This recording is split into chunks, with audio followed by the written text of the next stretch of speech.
I'm particularly proud and happy about the young filmmakers, actors, singers, writers, producers that are coming up behind my generation. In particular, Barry Jenkins. Young people understand this young man made 10, 15, 20 short films before he got the opportunity to make Moonlight. So never give up. Without commitment, you'll never start. But more importantly, without consistency, you'll never finish. It's not easy. If it was easy, there'd be no Kerry Washington. If it was easy, there'd be no Taraji Henson, Pete Henson. If it were easy, there'd be no Octavia Spencer. But not only that, if it were easy, there'd be no Viola Davis. If it were easy, there'd be no Michael T. Williamson, no Stephen McKinley Henderson, no Russell Hornsby. If it were easy, there'd be no Denzel Washington.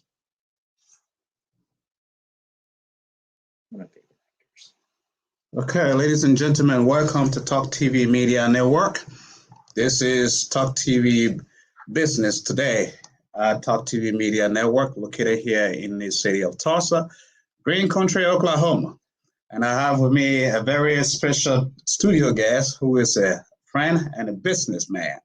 So there is a lot you guys going to be hearing today from us, and we'll open the lines for you guys to contribute and ask questions if you need to. At Talk TV Media Network, I always tell our audience we are the voice for the voiceless.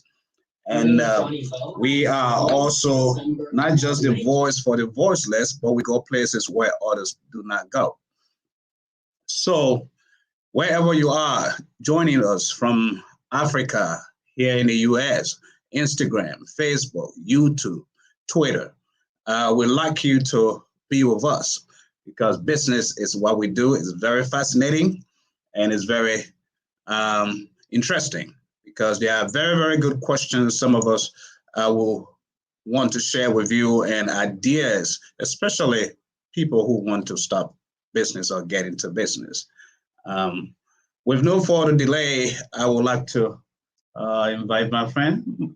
Welcome, man. Welcome, buddy. Thank you. Thank you. I'm actually really happy to be here. This is something that's new for me. So I'm happy to be here helping those, like you said, that are hoping to start their own business or improve what they have currently. So I think that's fantastic. So Michael, there is no better way to introduce someone but himself.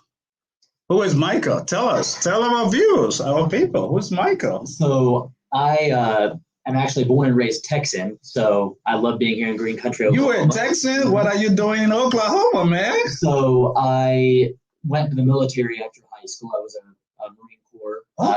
Okay. Once I got out of the Marine Corps. Did you say Marine Corps? Mm-hmm. You're a vet? Yes. Okay. So after I got out of the Marine Corps, I followed a woman to Arkansas. And as most of us do. Right. And I studied electrical engineering there for a while at the University of Arkansas.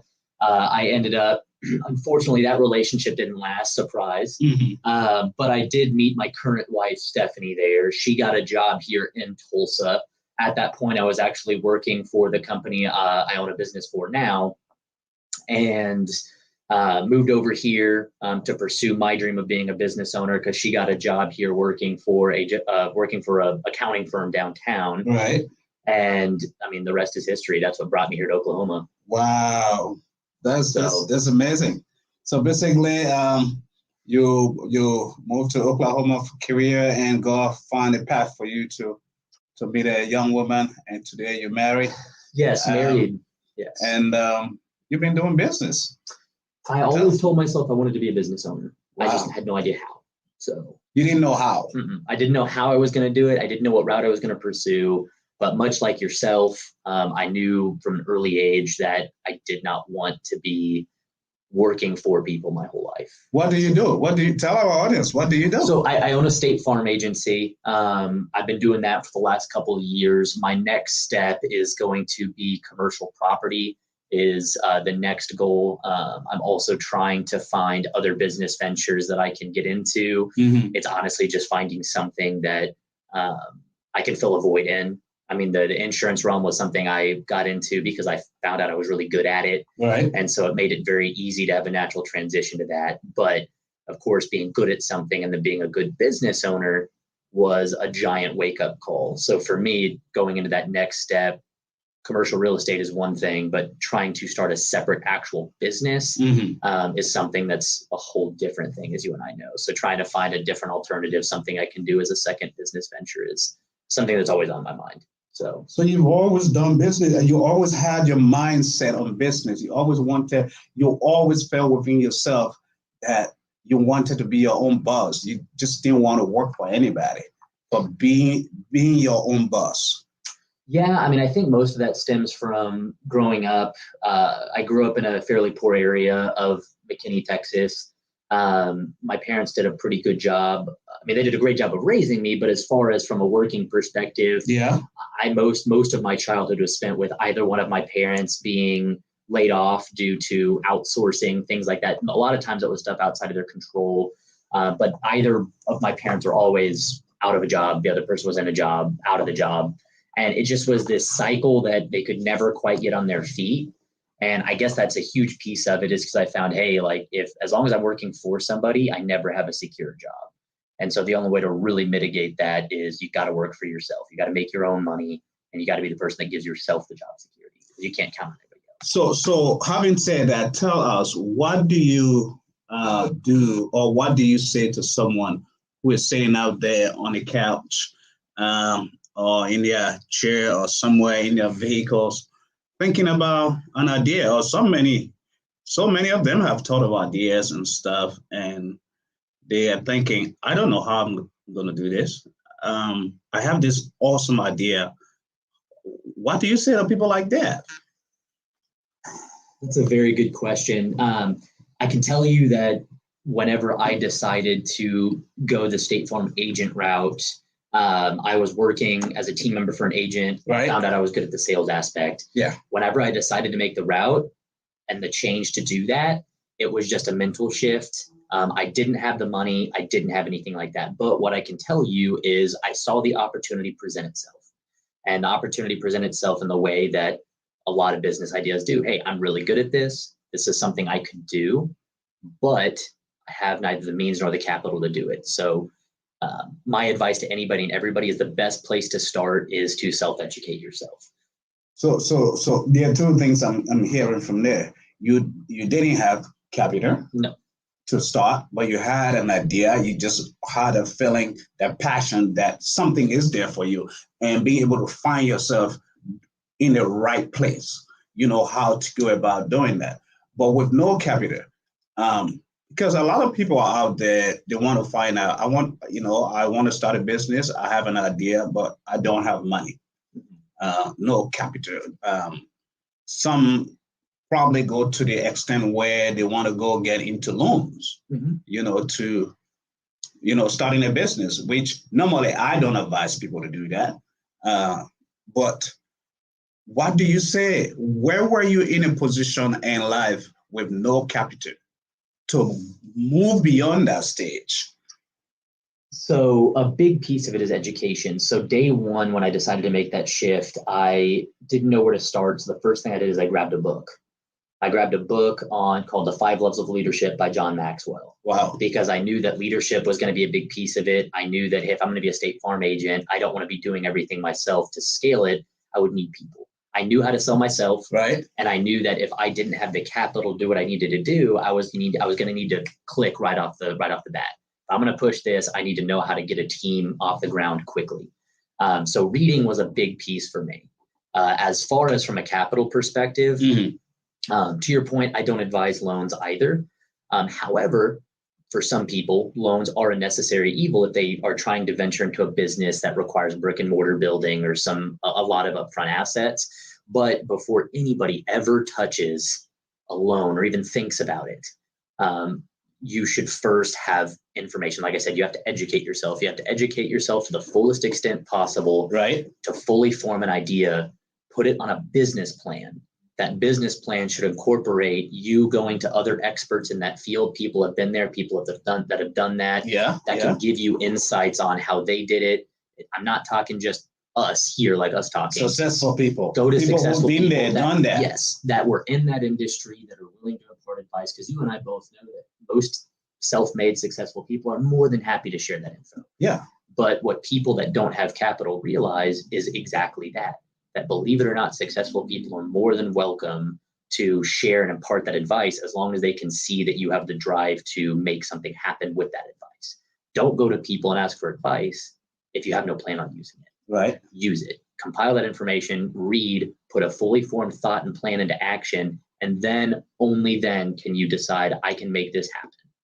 If you have the capital, if you can sum up the capital, great. If you need a loan, do it. But the only time a loan is okay, in my opinion, is if you have, like I did. I had a 60-page business plan pulled together on exactly how I was going to market to people, how I was going to run my business. So you advise, because I've heard this acronym around many times, OPM, other people's money. Most people want to do that. Oh, I can use OPM, other people's money, which I am a little bit hesitant as well, because if without not doing so much research, like you just talked about, to self-educate yourself and follow people and for advice, people who are in business or have been successful in business, and you just go for other people's money. And other people's money is nothing but loan. There are grants out there. If you are running certain business like nonprofits and stuff like that, where there are grants, that's okay because you don't have to repay. Yes. Right? But loans where you have to repay, you have to be very cautious. Yes. That's what you're saying. Yes. No, you always want to be cautious of the loans. But the fact of the matter is, too, is loans are a fantastic vehicle to use as long as you're only buying assets with them. You never take money out that you're going to use to buy liabilities. So when you're educating yourself, you're building a business plan, you're doing these things before you ever consider jumping off the ground with a business idea. That's how you leverage loans. Is you would see how much money you need, how you're going to allocate it. You're going to have a payback plan before you ever decide to even look at the loan. Hey, I'm taking some money out. This is with this, and this, what I would do. You should have an idea of how much income you're going to derive. And the thing about a business plan is, if you're not educated enough to be able to put it into a definitive plan on how much income you're going to bring in, how quickly you're going to pay that money back, and how quickly you're going to be able to break a profit, then there's no point in starting that business. Because if you go in blind. So that's excellent. Take me back to the ABCs of business. I have this idea. I want to run a business, and I want to start something. One way or the other, how do I handle the legal part of it? Like here in the state of Oklahoma, right? We want to say, if you're starting a business, you want to make it legal, right? Yeah. So you have to register it with the Secretary of State. And it is in almost all the states in the US. And I would say, being an international guy, traveler, the same thing applies to most countries. Once you're starting a legitimate business, you want to make sure it's legit, it's legal. Yes. Right. Registration, all of that process. If you don't understand, getting a legal practitioner or lawyer, someone that can help you in that area, walk us through. Yeah. So, granted, I probably was more fortunate than most in that situation because. Being an industry that I'm in, of course, when I was in insurance, you deal with a large variety of people because it's an industry that pretty much everybody deals with on a regular basis. It's required by law. Right. One of my really close friends had started her own CPA firm. And so I recommend that to a lot of people, because what a lot of people don't realize is CPAs are actually there to help make sure your business is legitimate financially. So a lot of times they're a great resource for somebody that is wanting to find the correct forms, get them submitted. She showed me where I needed to go. She actually printed off the registration forms for me. I filled them out. She registered for my business for me personally because she was a long-term customer of mine. But that being said, you don't have to incorporate lawyers. Most people automatically jump to, if it's anything legal, you need to go spend a bunch of money for a lawyer, do things like that. No. If you're going to start a business, you're going to need to run your books. You're going to need to budget. You're going to need to figure out how that's working. Go to a CPA. Most CPAs are more than happy to help you legitimize your business for free. because they know that they're going to get the business Right. from them running your books. Right. So most of the time, they're So going to you do it recommend a CPA is very, very key, very, very important Yes. to starting a business. Yes. We will be opening the lines pretty early while we continue the conversations, and any call comes in, we're just gonna roll with that and take it and continue our conversations. So those of you who are listening, our callers out there in Radio Land, we are broadcasting right now on Facebook, YouTube, Twitter, Instagram, Twitch, and the website as well. So you can call in. The number is right there on the screen to ask your questions or give us your input. We'd love to hear from you. Whatever you have, whatever question you have to my studio guest, Micah, we'll try to give you an answer. If we don't, we'll research it because we are still learning too, in business. Oh, here we go. Though, probably have a call on the line as well. Hello, caller. Hello. Tell us your name and where you're calling from. Yes. I'm calling in. I've been watching your show for a few minutes. Can you hear me? Yeah, where are you calling from? I'm calling from Tulsa. Yeah, what's your question? I don't have a question. I just want to make a comment. First of all, to your guest, thank you for sharing what you said about always wanting to start a business but not knowing how. I think a lot of people are in that same predicament, feeling like they want to do something in the business world but not really understanding how to break through into that. I was listening to something the other day and they were saying how a lot of times in the United States, children and young adults, they're always told what to do. Everything is always, you do this, you do that. But they never have the opportunity really to figure out, hey, this is what I want to do, or this is what I like to do.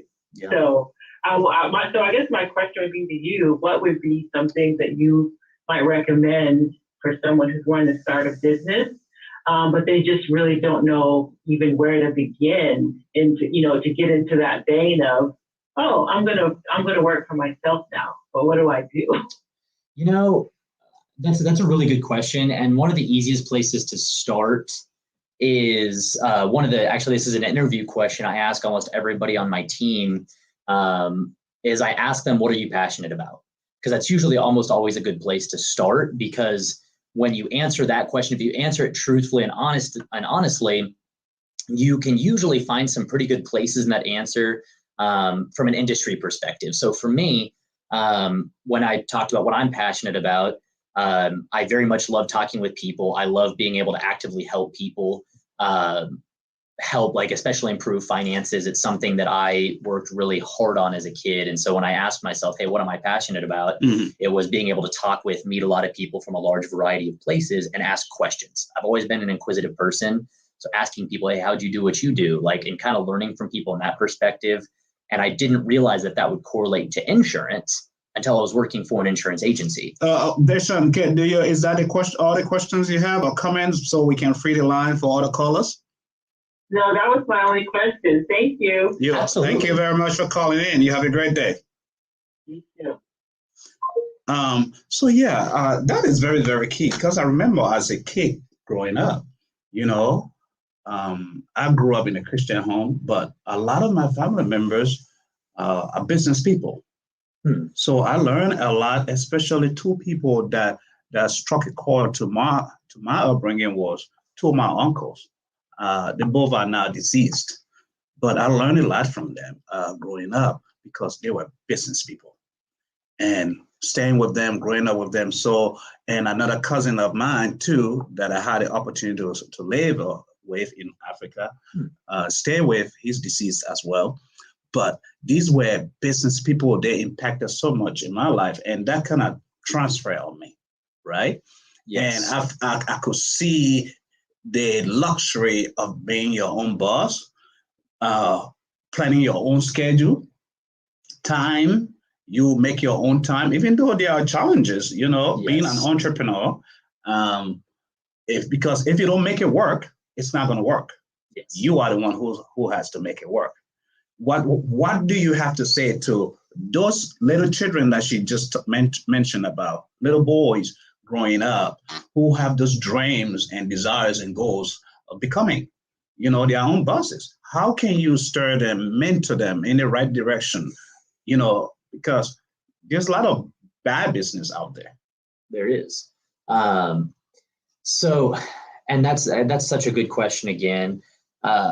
Really, when it comes to somebody that wants to do something more, they like, especially in people that aren't in your situation, people that weren't raised in those situations.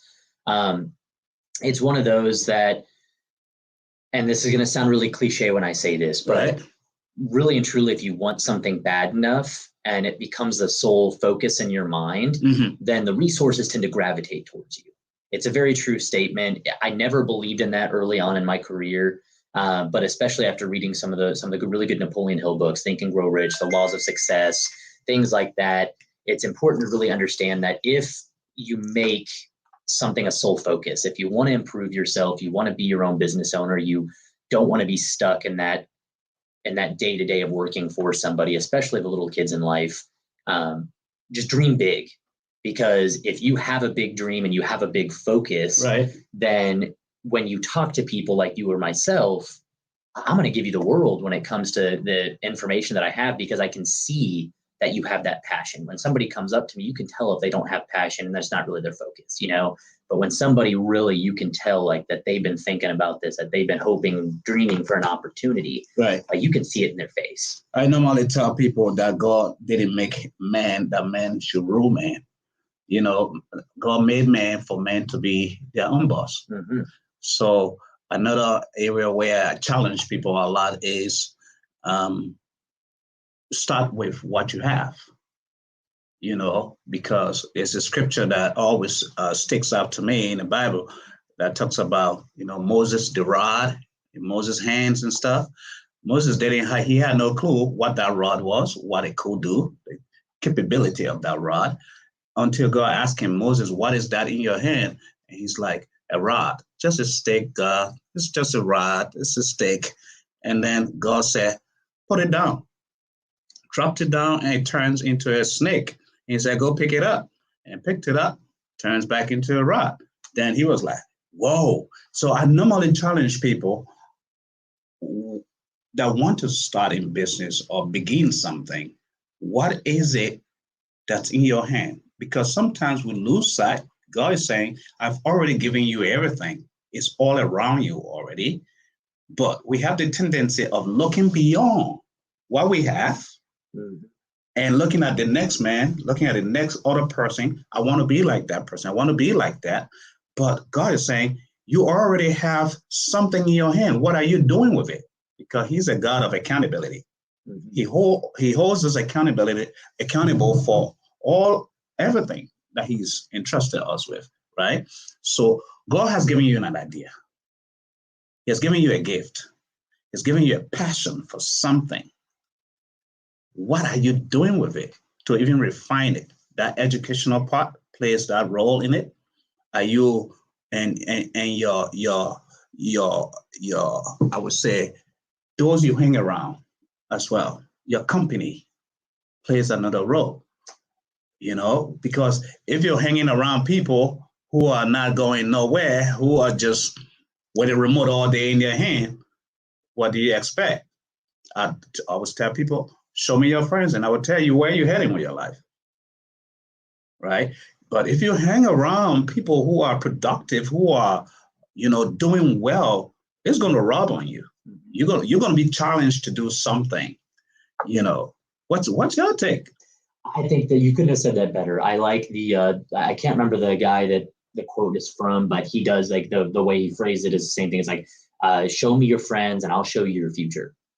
It's like the people you hang around with. That's what I mentioned earlier. It's like one of those that if you dream big enough, if you have a big dream, then you'll understand the type of people you're hanging out with. If they don't match your dreams and aspirations, you're in the wrong crowd. Right. And what you mentioned about the individual skill sets, I think all too often, and this took me since I opened my business. It wasn't until recently that I really figured out something. Oh, we have a caller coming in. We're going to interrupt it. You're good. You're good.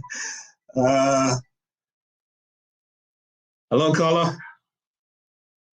Yeah, hello. Makanaka speaking from Africa, Liberia. Oh. Oh, wow. Okay. Welcome, Kumar. Nice. What's your question? Hello? Yeah. Can you hear us? Can you hear us? Yes, I'm getting you. Yeah. What is your Yes. question? You say you're calling from Liberia? Yes. Nice. What's your question? Yeah, my question here is, how you talking about having passion to do business, right? Or you having a passion to do something? Is I have a passion to do business, but it's like I'm doing this business, but I'm not moving forward. I'm just to the same place running around. It's just a cycle, not going forward, just to the same place. How can I move forward to grow my business? Is that all you have to ask our guest? Yeah, that's what I want to know. Thank you. Thank you very much for calling in. Yeah. I was gonna Did say, you understand that? I did. Okay. So that's actually something I've encountered personally, and it's something that it's a business cycle. Obviously, the business cycle is the same thing as our economic cycle. You have troughs, you have increases, you have plateaus, and you have declines, right? Right. It's the same thing in any business. The difference is you have to look at your business and be like, okay, how am I going to scale this? No business can have growth without having a method to scale it. For me, that's hiring employees that I can then teach how to market, how to sell the way that I do, how to talk to people the way that I do, how to have those types of conversations. So really any business you have, period, it can be a service industry, it could be a lawn care business. It could be any business you have, there is a way to scale it. So honestly, without knowing a little bit more about your business, I can't give you details or anything like that. But long story short, you have to be able to say, hey, what am I doing? What do I bring to this business? What are my skill sets? And then if you have weaknesses, you shore up those weaknesses by hiring people that can fill those weaknesses and then can take some of your strengths and go out and help further your business. But more or less, let me bring you a little bit back to our question. Being in a small third world country, yes, like Liberia, someone has just literally like this table that we own. This is all their business, like goods, selling merchandise and stuff like that, or doing something, but it's not working for them because they just keep finding themselves like in a circle. It's like, from hand to mouth, kind of stuff, and not moving beyond that.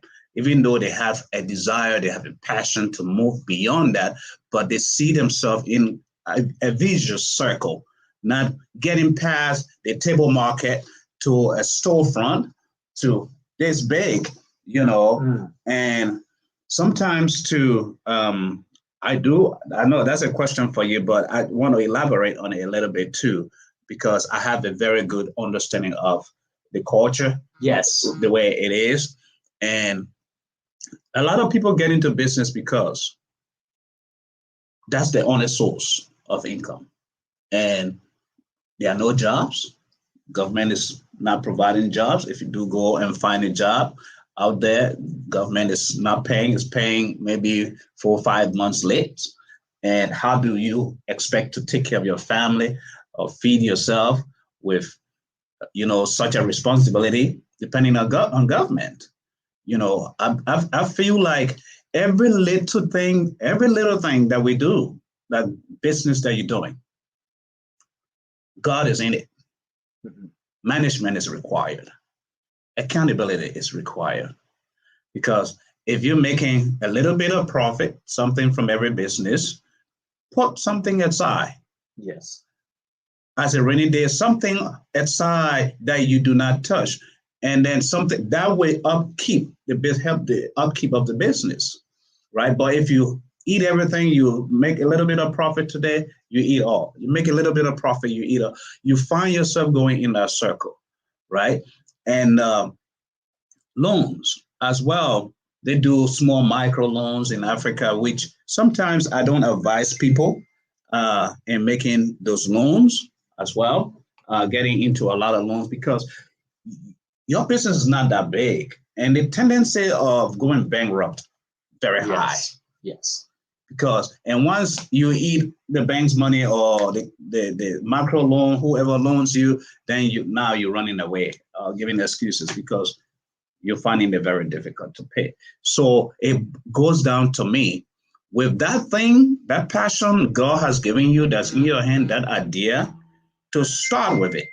Start with it and manage it well, because even if it is little and God is in it, you can grow it up by managing it well, slowly, gradually, because it's better for you to walk your way up than starting up there and then you drop. The bottom up approach for business is huge because it's one of those that for me, I'm in a perfect example because it's one of those that I started by hiring a larger staff, and because I knew that would be what I needed to do first. Right. So to your point, without me knowing again exactly what you're doing, the best way, like Sam said, from the business perspective, is if you are in a vicious cycle, any business again should be cyclical. So if you find yourself in a constant just recession trough, small incline, but falling right back, and you never hit a peak where you're making profits that you can set aside, then usually that means that there's some aspect of the business that could be better managed. And I know that sounds harsh to say, but that stands for me. That stands for Sam. That stands for a lot of business owners. I'm not perfect at it. I know for a fact that there's places I could shore up more efficiently, but it's finding that and being like, okay, what are the main functions of this business? What is the product I'm bringing to the table? And what's the minimum I need to accomplish that goal? Oh, that is so key. That is so key. You just struck a very key point. Product. Yes. What is it that you're bringing on the table that is competitive? Yes. That is not out there, because that's another way to find a breakthrough in your business. You have to think of an idea of something that it's not everyone is out there doing it. You stand a very low chance of moving forward in that. But you think very hard. Like few people are doing it out there, or no one is doing it at all. Then it becomes a business that would thrive, that would do excellently and well. You know, even because that applies even here, right? I've been in business for over 15 years. Yes. Just here in this country, not having to work for anybody. I know. And it takes a lot of dedication, commitment. Yes. Not, like you wake up morning, you're planning it. You're an entrepreneur, a business person. While others are sleeping, you are up. Because it's like a new baby. It is, yes. Right? That's kind of how it looks. A new baby wakes up any time of the night to wake. And once the baby is up, you're going to wake up, mama. I mean, you're not kidding. It's one of those, I remember, especially for the first couple of years, I had a little notebook that I set on my nightstand. Right. I would think about, I would just randomly catch an idea in the middle of the night or like towards the evening. I'd wake up, write it down, and the next day I would elaborate on it. Because one thing I really like that we talked about, and that's a good tangent to be on, is especially in Liberia, but I mean, especially here in America, there's very few ideas that are new now, unless you're in like the technology industry, something like that. But the fact of the matter is if you're bringing a service to the table like you and I do, the important aspect is how can we bring that service to the market differently and better than other people? That's where the creative ideas differently and better. And what's hard about that here is you have to be really creative because there are so many other people doing the same thing. Right. So how do we do it better than somebody else? Than the others. And I think that's huge in Liberia too, is the fact that you have to be able to say, hey. Wow. We have a caller calling in. That's not the studio caller. That's something else. So doing it better, knowing the market, that we are in, and doing it a whole lot at a better level, different from others. Like I'm not shy to tell people I run a lawn service. What makes me different? There are a lot of other lawn service companies here in the city, right? But what makes me different? And where is my market? Where's my niche? What do I want to do? Do I want to do residential lawn care, or do I want to do commercial, right? So you weigh all those options and decide where you want to go, and what is it that's going to make you stand out from the competition? Dedication, service, giving it to the T, that when someone sees it, like, who did that yard? Yes. That's what's going to get. So you design all of that. And that applies to, especially you being in the insurance industry. That's a lot, a huge market that brings a lot of competition on the table. It is, and one of the big ones is, especially, and you've been with me for a while as a customer. One of the things with that being said is you got to understand that when you're dealing with that many people, and especially in my industry, it's almost like a financial planner. People that are dealing with, it's not just a one-off occurrence. Right. I'm dealing with people on a monthly basis. Finances are flowing through. Things change. People add and do different things to their insurance, and so mistakes are going to happen. Right. So it's one of those that, especially and to kind of circle back to answer your question on how you stop getting out of that rut, a big piece is customer feedback. If a mistake occurs, the big piece is you got to be able to apologize for it. You got to be able to say, hey, like, this happened, I'm sorry. And then you got to make sure it doesn't happen again. I was like, customer feedback is probably the most important thing for business, because if you're not getting feedback from your customers, right, if a problem occurs, if maybe something you're trying to bring to the table isn't quite where they want it to be, then you have to be able to make those decisions on the fly. Those revisions need to be made in real time. You need to be implementing them. It can't take you 6 months to pull it together and make a change. You remind me of something when I used to work for Sam's Club. In our morning meetings, they always used to say the customer is always right, and that kind of used to play in my head, like, what? Customer's always right? But working with a company for years, I realized, yeah, because it is the customer that gets you going.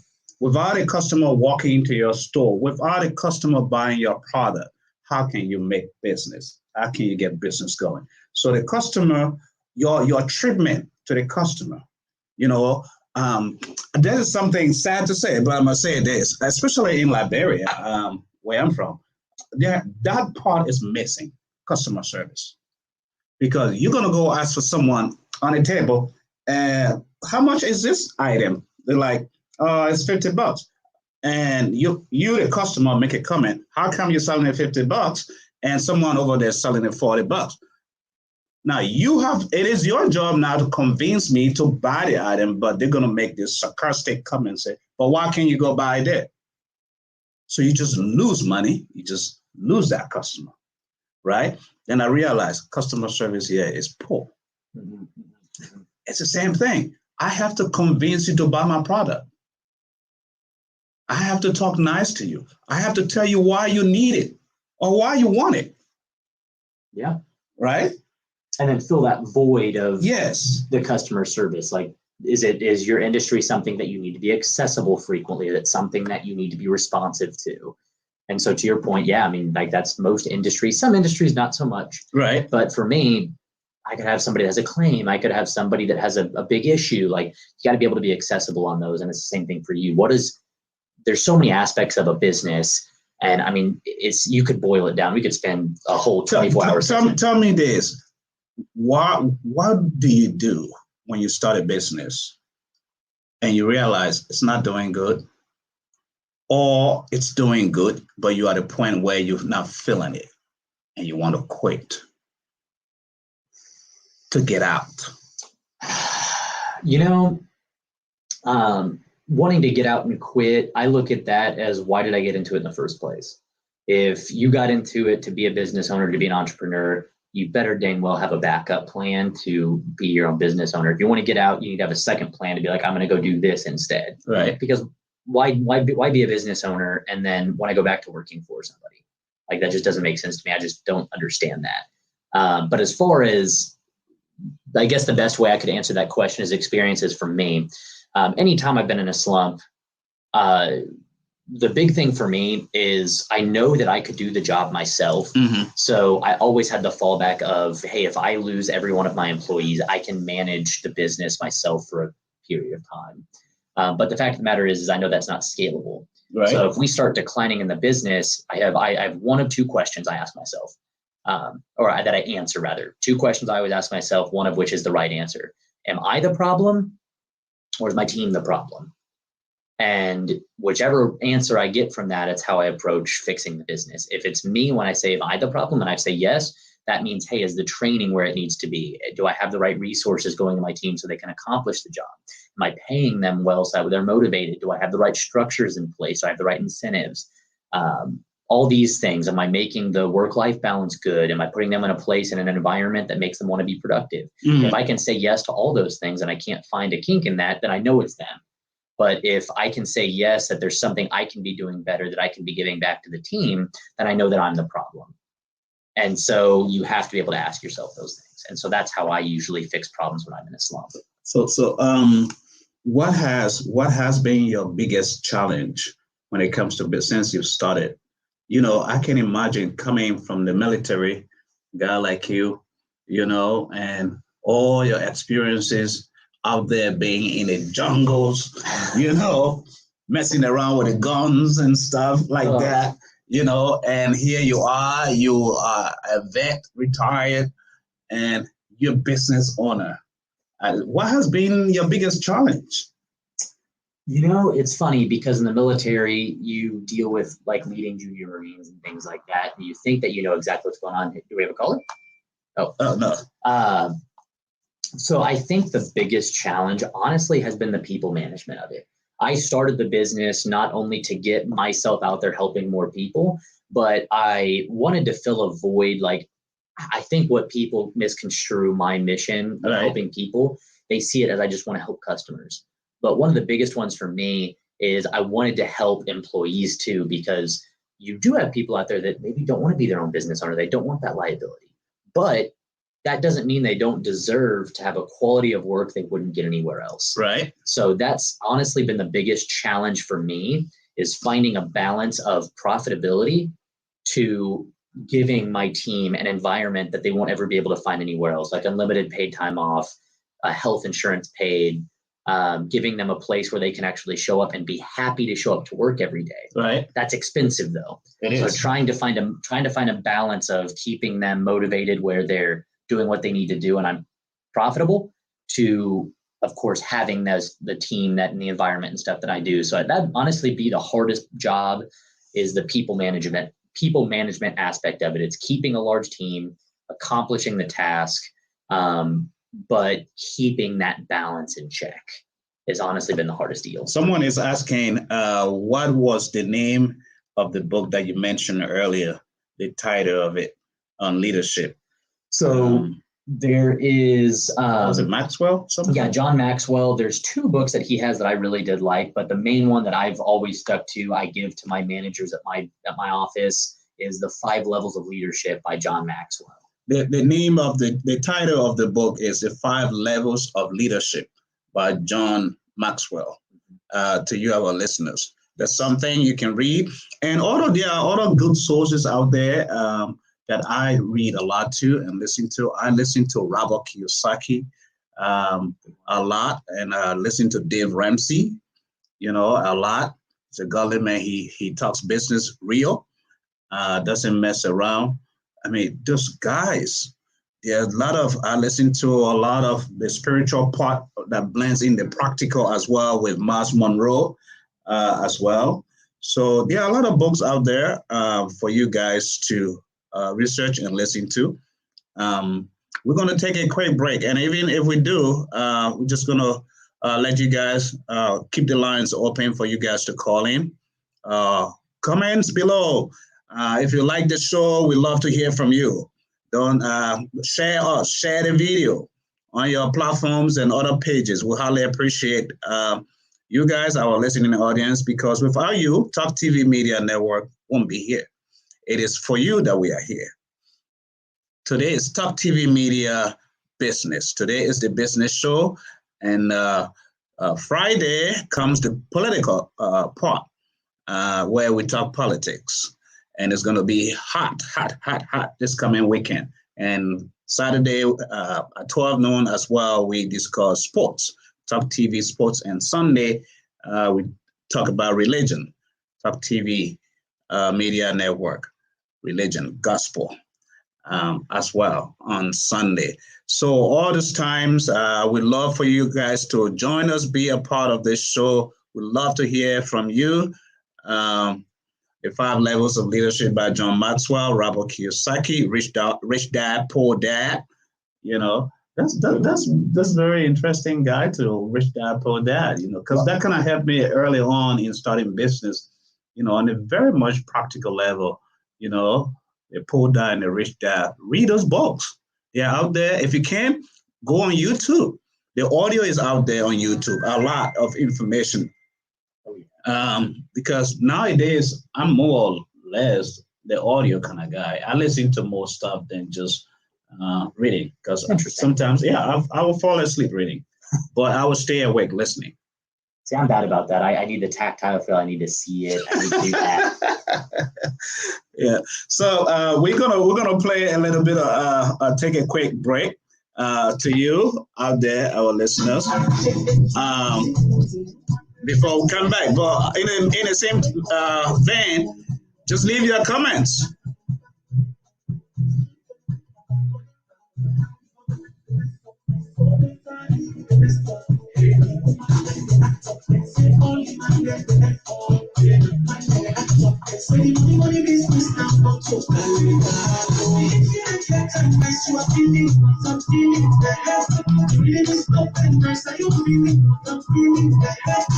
A lot of good info.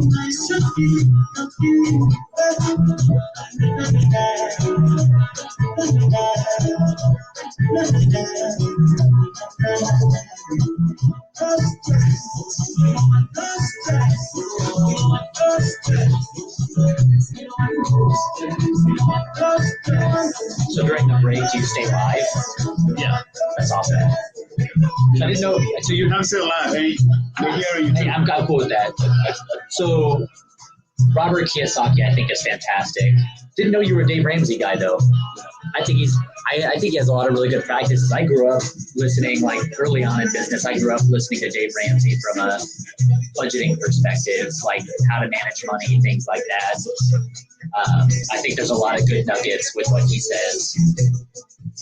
Okay, welcome. We're almost down to the wire, so we're not going to take much time playing music here. We have literally about 30 minutes for the show to be over. It's an hour show on Talk TV Media Network. We would love for you to call in. Ask your questions down there below, and we want to hear from you. Ask your questions. If you have questions, ask.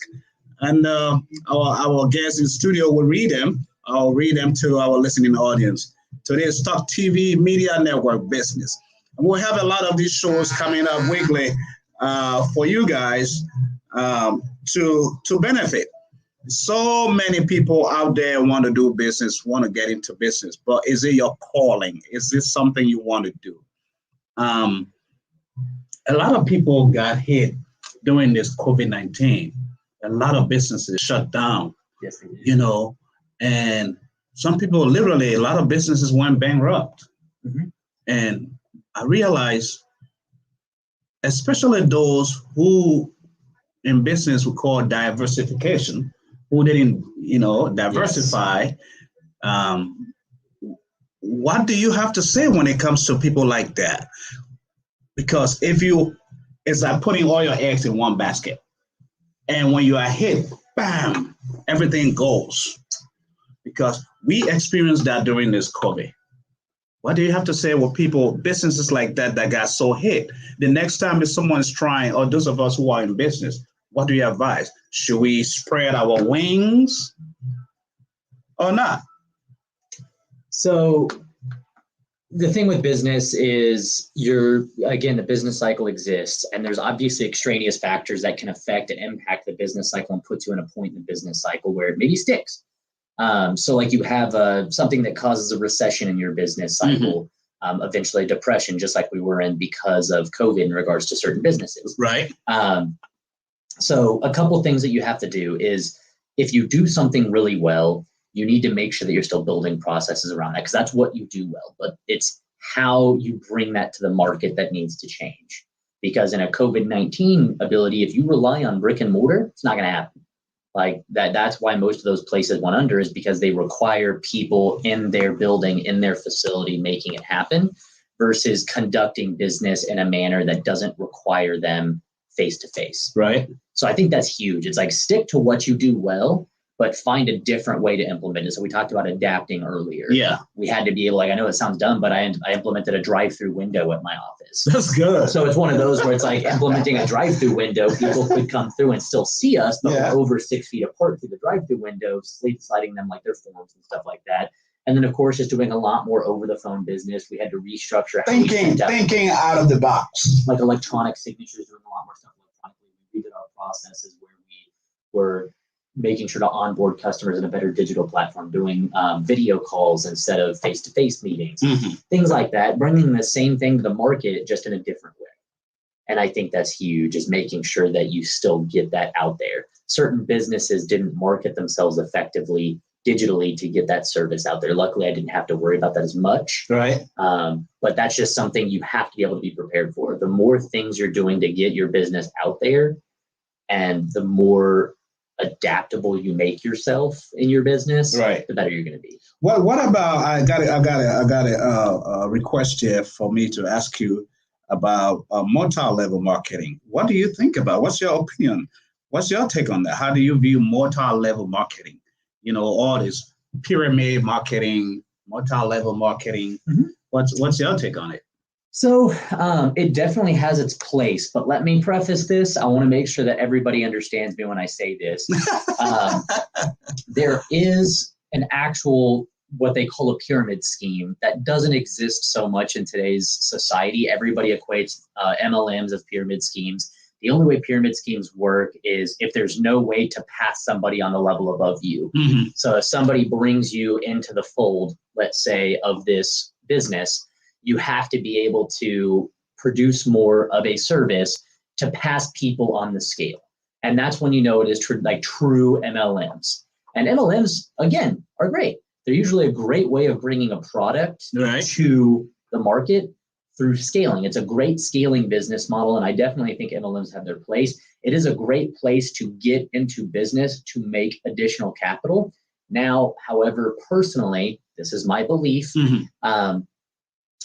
it takes a special kind of person to make that a large scale business from an MLM perspective. It takes a lot of time, a lot of dedication. You're going to spend a lot of capital without a whole lot in return for a long period of time. And most of it is going to be time equity. It's going to be sweat equity, not so much monetary equity. You've got to spend a consistent amount of money, but you have to be able to bring that to the market very efficiently and very aggressively. So I think MLMs, again, have their place. They could be a phenomenal business model if that is your personality type and for a very specific person. Because there are some people who are successful in it, but you got to know that is your area. It has to. You got to have the passion for it. I try. It never worked out for me. You've got to be able to talk. I was going to say, and you're an outgoing person, so that should say something to people. I was an outgoing person. I tried it when I was younger too. I've tried it before. You've tried it before. I'm an outgoing person, but to be perfectly honest with you, I'm not the type of person that if I'm bringing something like that to the market, I can't just see somebody as a stranger on the street, try and strike up a random conversation or hit somebody up via Facebook that I knew in high school and try and talk to them. You have to be able to do those things without remorse, without doubt. Like you have to be able to just this is it. Overly confident. But you know, I've always been just like how I've gotten to know you better. I'm more of an organic personality type. I don't shove my beliefs. I don't shove what I do on people.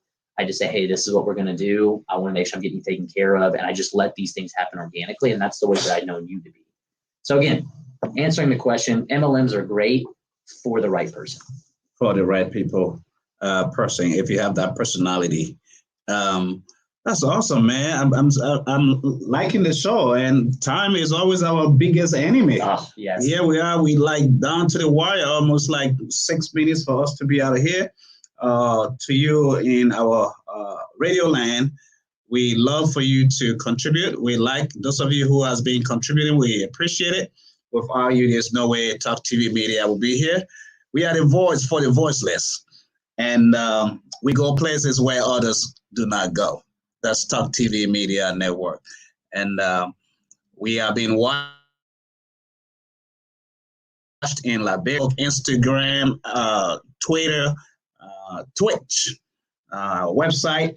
The website is www.talktvmedia.com. You can visit us, leave your comments, and we'll respond to you in as soon as possible time. We're about to wrap up this 1 hour show. There's so much to talk about, man, and it's hard for us. 1 hour is nothing. It's not. It's, this is a topic you could talk about for days because, I mean, between the two of us, we have 20, 25 years of experience to talk about from business ownership, and it's just not. There's so much. Yeah. And the only thing I would normally tell people is, if this is you, if this is your passion, if this is what you desire, seek the best counsel. I wouldn't go to someone who is not successful in business, who's not even, some people got degrees, biblical degrees, theological, whatever. But for me to seek advice, I'm very practical. I go to someone who is doing it and is good at it and is successful at it. That's what I would do. So I would advise you to do the same thing. I highly appreciate you coming, Micah. And this guy, he has an insurance company, and so many of you, if you have questions about insurance, all types of insurance, he does that: life, auto, home. I don't even know. I don't know why I'm talking for you, man. You need to talk for yourself. Hey, you need to tell the people what you do, man. So seriously, not in just regards to insurance. You can come talk about business. You can talk to me about anything. But from an insurance perspective, I don't do so much of the day-to-day as much as I did in the past. But I do have a phenomenal team that myself and all of them are experienced in auto insurance, home insurance, business, small business insurance. We do mortgages. We do financial planning. We do life insurance is probably the biggest one. Leveraging bringing a lot of money. See how big he is. He's getting pumped up all in the money. So yeah, I mean, the biggest one, I think one of the ones we focus on the most, just for future reference for out there, is leveraging permanent life insurance as a retirement, as a potential investment tool, as both a life benefit and an investment tool down the road, as a potential like Roth alternative, things like that to help financial planning that people normally wouldn't have access to otherwise. So just things like that is really what we mainly focus on. So thanks for coming, man. Absolutely, I appreciate it. I'm gonna. I don't think we did this topic justice, so I'm gonna find another time and get you back in here. And a lot of my other colleagues of mine who are entrepreneurs, business entrepreneurs in business, to you, our listening audience, thank you very much for being with us on this show. We'd love to for you to share our link, share our pages, our website to your respective platforms, because Talk TV Media is here to stay, not to go away. And it's been a beautiful show today at Talk TV Media Network. And someone is asking, what is his number? I don't know. Wow. Well, you're getting a lot of hits going on over here, man. Call the number at Talk TV Media Network. And if you need his number, we'll just give you his number. Right now, I can't even write it up there. You have your office number? Yeah. What is it? Office number is 918-600-2511.